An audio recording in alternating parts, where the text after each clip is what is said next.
Sperry's the original American boat shoe. It's been around since 1935, and a couple years ago I kind of grasped upon the idea that, if we're the American original, we need to be making our original boat shoe in America again.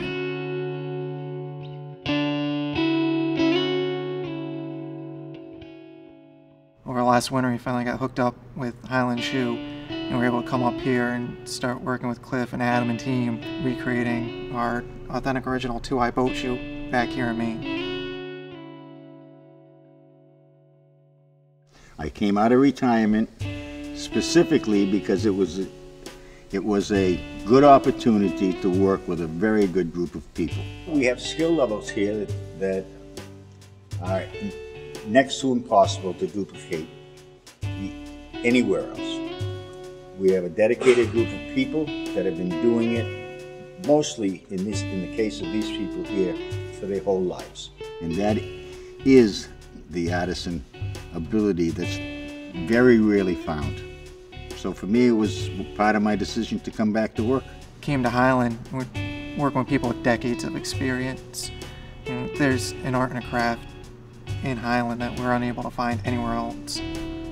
Not only anywhere else in the U.S., but anywhere else in the world. I've been in the shoe business in 1948, and in ever since. I can remember when there was 5 shoe factories right here in this one city, Bangor and Brewer. Now this is the only one that's left. The process of making shoes is a lot more complicated than you would appreciate when you buy a pair of shoes.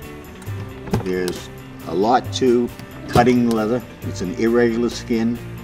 You have to place the dies exactly to maximize the leather yields.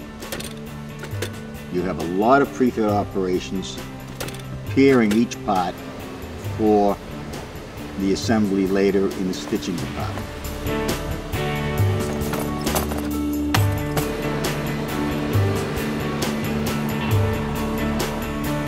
I think artisan's the key word for what's going on here. I mean, not only are these people shoemakers, they take a real pride in what they're doing every day, the traditions, their practice, and the fact that each stitch, they take care, and it's, I think that's what kind of defines an artisan product, not just something that's pumped out by the millions, but that true pride and care are taken in the creation of. And that's what's happening here.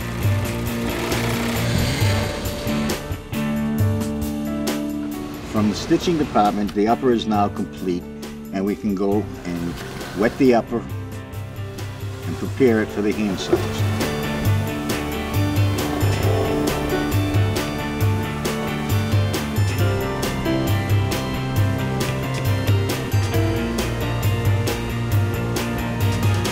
The hand sewers, generally speaking, punch their own holes with an awl. That's the way these were made. The hand sewers punched the holes for the hand sewing thread themselves. They control more or less the overall quality of what the hand sewing looks like. And that is a skill, very rare skill, unfortunately.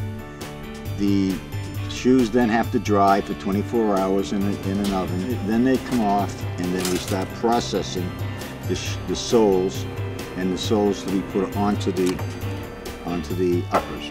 Pull the last out so that you can little way stitch the sole to the upper. We reinsert the last, and then we finish processing the finished shoe, and it goes into the packing room where it gets buffed and cleaned and etc. and packed into boxes. Everything in the Maine shoe is coming from North America. The leather comes from Chicago. The hand sewing thread that we use comes from Lewiston, Maine. The laces come from Auburn, Kentucky. And there's a feeling when you pick up the shoe, there's something different. It's got a different hand, there's a different feel to the leather. Each stitch isn't the same length as the others because they're all hand punched. They're all stitched one at a time, the way they've been done for centuries. And you can just tell by looking at it that it's something different and something special.